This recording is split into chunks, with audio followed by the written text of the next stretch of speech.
kuribwa mu gihe cy'imihango. Mu buzima bwa buri munsi umukobwa w'umwangavu wese agira imihango mu gihe nta kibazo afite cyihariye, ariko nanone bamwe mu bakobwa bagira kuribwa mu gihe cy'imihango, ibizwi nka dysmenorrhea mu rurimi rw'icyongereza. nk'uko tubikesha urubuga rwa Healthline, 80% by'abakobwa bararibwa mu gihe cy'imihango, kandi birashoboka ko umukobwa yaribwa mu gihe cy'imihango kuva mu bwangavu bwe kugeza acuze imbyaro. Abari n'abategarugori benshi bakunze kuribwa ku munsi wa mbere w'imihango, ku buryo ubushakashatsi bwerekanye ko muri bo 5% bagira ububabare bukabije, kandi ubu buribwe bwo mu gihe cy'imihango bukaba bushobora kuba karande.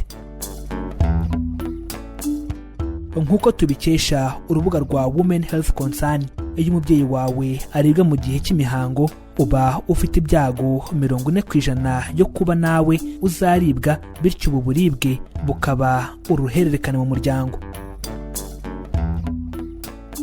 Ubusanzwe kuribwa mu gihe cy'imihango bijyana n'ibimenyetso bimwe na bimwe by'imihango biza mbere, harimo kubyimba inda, kumva udatuje, umunaniro udasanzwe ndetse n'ibindi.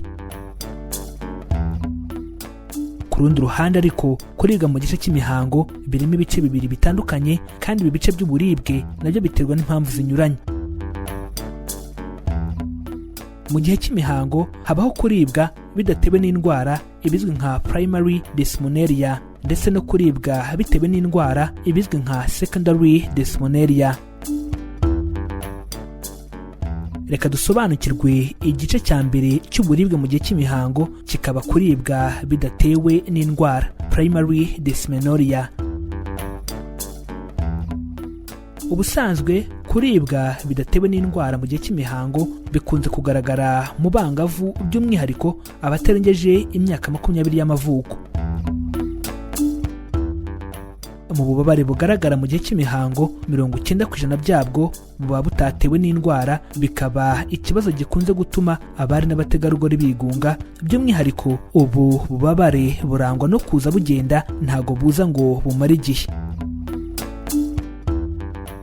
Ikintu cya mbere mu bituma habaho uburibwe butatewe n'indwara mu gihe cy'imihango ni ubwiyongere bw'umusemburo wa prostaglandins, utuma imikaya ya nyababyeyi yikaya ikaba mito, ibizwi nka contraction mu rurimi rw'icyongereza. Ikintu cya kabiri mu bituma habaho ububabare butatewe n'indwara mu gihe cy'imihango ni ukuba mu muryango wanyu harimo icyo kibazo. Mu byibuke twabonye ko ikibazo cyo kuribwa mu gihe cy'imihango gishobora kuba karande, ukakigira bitewe n'imiterere y'abagize umuryango wawe. Ikintu cya gatatu mu bituma habaho ububabare butatewe n'indwara mu gihe cy'imihango ni ukuba inkondo y'umura ifunganye, ku buryo amaraso asohoka mu bwambure bigoranye. Ikintu cya kane mu bituma habaho ububabare butatewe n'indwara mu gihe cy'imihango ni ugusohora amaraso menshi mu gihe cy'imihango, kuko bishobora gutera uburibwe. Ikintu cyo kuzirikana kuri ubu buribwe butatewe n'indwara mu gihe cy'imihango ni uko bushobora gukurikirwa n'ingorane zitandukanye, harimo kugira iseseme, kuribwa umutwe, kugira umunaniro ndetse no kuruka rimwe na rimwe. Reka dusobanukirwe igice cya kabiri cy'uburibwe mu gihe cy'imihango, kikaba kuribwa bitewe n'indwara, secondary dysmenorrhea. Ubu bubabare mu gihe cy'imihango buterwa n'indwara bufata by'umwihariko abakobwa bari hejuru y'imyaka 20, kandi uku kuribwa birushaho kwiyongera uko imyaka igenda iza, bivuze ko bikurana n'imyaka. Ubu bubabare bushobora kandi kurangwa no kubabara mu gihe cy'imibonano mpuzabitsina, dyspareunia. Bushobora kurangwa kandi no kuva bidasanzwe ndetse no kugira ubugumba. Ikintu cya mbere mu bituma habaho ububabare bitewe n'indwara mu gihe cy'imihango ni indwara yitwa endometriosis. Ubusanzwe endometriosis ni indwara igaragara mu gihe utunyangingo tissue ubundi dukurira muri nyababyeyi twakuriye hanze yayo, nko mu mirerantanga cyangwa se mu miyoborantanga.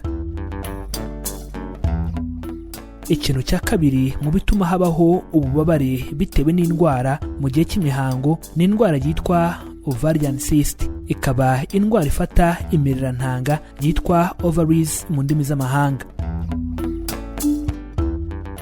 Ikintu cya gatatu mu bituma habaho ububabare bitewe n'indwara mu gihe cy'imihango ni ibibyimba bya fibroid, kandi bikaba ibibyimba bifata nyababyeyi. Ikintu cya kane mu bituma habaho ububabare bitewe n'indwara mu gihe cy'imihango ni ugukoresha IUD, intrauterine device. Ubusanzwe aka ni agakoresho gashyirwa muri nyababyeyi karinda umugore kuba yasama. Aka gakoresho nako gashobora gutuma habaho uburibwe by'umwihariko mu gihe cy'imibonano mpuzabitsina.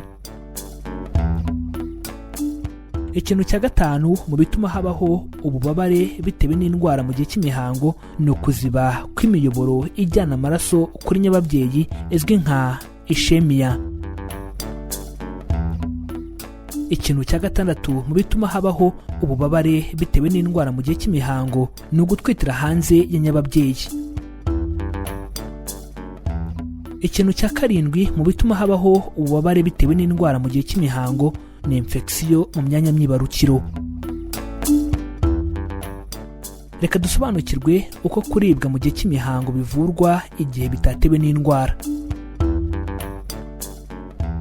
Nk'uko tumaze kubibona, kuribwa mu gihe cy'imihango biterwa n'impamvu zitandukanye, bityo binavurwa bitewe n'impamvu yabiteye.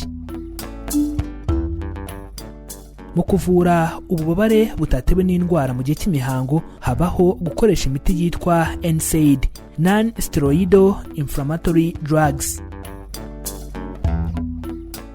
Iyi miti ibuza ikorwa rya prostaglandins, umusemburo wongera gukaya kw'imikaya igize nyababyeyi, uterine contraction. Ubwoko bw'iyi miti ntabwo ibuza ikorwa rya prostaglandins gusa, ahubwo ikuraho n'ibimenyetso biboneka mu gihe cy'uburibwe mu mihango, urugero kugira isesemi, kugira impiswi ndetse n'ibindi. Icyiza cy'iyi miti ni uko itangira gukora mu mubiri byibura nyuma y'iminota 30, kandi muri yo twavugamo ibuprofen ndetse na naproxen. Icyo kwitondera kuri iyi miti ni uko kubera ingaruka ishobora kukugiraho ni ngombwa kuyifata igihe gusa wayandikiwe na muganga. Reka dusobanukirwe uko kuribwa mu gihe cy'imihango bivurwa igihe byatewe n'indwara. Ikintu cya mbere gikorwa mu gihe uribwa bitewe n'indwara mu gihe cy'imihango ni ukuvura indwara ituma habaho ubwo bubabare. Niba ububabare ufite bwaratewe n'indwara, ni byiza kuvura indwara kugira ngo ububabare yateraga buveho nuko ukamera neza. Niba ari ibibyimba biri gutera uburibwe, nabyo bishobora kubagwa, bityo uburibwe mu gihe cy'imihango bugahagarara. Yewe n'izindi ndwara zatera uburibwe nka infection mu myanya myibarukiro zishobora kuvurwa, bityo uburibwe ntibwongere kubaho mu gihe cy'imihango. Reka dusobanukirwe icyo wakora mu gihe uribwa mu gihe cy'imihango. Hari uburyo butandukanye bukoreshwa kugira ngo uburibwe bugabanuke, bityo inama ya mbere twakugira ni uko igihe uribwa mu gihe cy'imihango wakwegera muganga akareba impamvu iri kubitera, bityo ukaba wavurwa. Ku rundi ruhande ariko nanone, mu gihe uribwa hari uburyo wakwitwara ndetse n'ibyo wakora kugira ngo ugabanye uburibwe, harimo kugerageza gukora siporo nko koga cyangwa kwiruka, byafasha mu kugabanya uburibwe. Kugerageza gukora massage ku nda gake gake nabyo byafasha kugabanya ububabare buza mu gihe cy'imihango. Niba usanzwe unywa itabi rireke, kuko bimwe mu bigize itabi bishobora kuziba imiyoboro icamo amaraso, bikaba byatuma habaho uburibwe butewe n'amaraso adahagije agera muri nyababyeyi. Koresha amazi ashyushye mu gihe uri gukaraba, kuko ubushakashatsi bwerekanye ko amazi ashyushye agabanya ububabare ndetse akaba yanatuma wumva umubiri wawe uruhutse. Niba uri mu rugo, gerageza gufata igicupa kirimo amazi ashyushye ariko adashyushye cyane ucyegereze ku gice cy'inda yo hasi kuko ibi nabyo bishobora kugabanya ububabare. Gerageza gufata indyo irimo epinari, tangawizi, seleri, ibikomoka ku ngano, imineke, inanasi ndetse n'ibihwagari kuko bifasha mu kuruhura imikaya. Koresha imiti igabanya ububabare igihe muganga yikwandikiye gusa, harimo nka ibuprofen, paracetamol, naproxen ndetse na dicyclomine kuko ifasha mu kugabanya ububabare. Zirikana ko iyo iyi miti uyifasha ari myinshi ishobora gutera ibibazo harimo uburwayi bw'umwijima, tukaba tugirwa inama yo kuyifata igihe uburibwe butubuza gukora imirimo yacu itandukanye. Niba ugira uburwayi bw'igifu wakwifashisha imiti yitwa Meftal, Antalgex cyangwa Spasfone, kandi tubibutse ko iteka ari byiza gufata imiti ari uko wabanje kuyandikirwa na muganga. Igihe ugerageje gukora ibi byose tugurutseho ariko ugakomeza kugira uburibwe, ni byiza ko ujya kwa muganga kuko icyo gihe akenshi impamvu y'ububabare iba yatewe n'indwara. Ushobora kongera gukurikira iki kiganiro kugira ngo usobanukirwe neza kandi ugirirwe akamaro n'ibi tumaze kubaganirizaho. Dukora ibi biganiro tugamije guhugurana no gusangizanya ubumenyi ku ndwara zibasira ubuzima, imiti ikoreshwa mu buvuzi ndetse n'ibiribwa, tukamenya intungamubiri umubiri wacu ukeneye. Abatabizi bicwa no kutabimenya, bityo abatarabimenya bicwa nuko batarakora subscribe kuri iyi channel Mizero Media ngo bamenye ko kwirinda biruta kwivuza. Niba utarabikora nyaboneka kandi subscribe kuko ni ubuntu, kandi ukande kuri iyo nzogera byegeranye bizajya bigufasha kubona ibiganiro bishya tubategurira.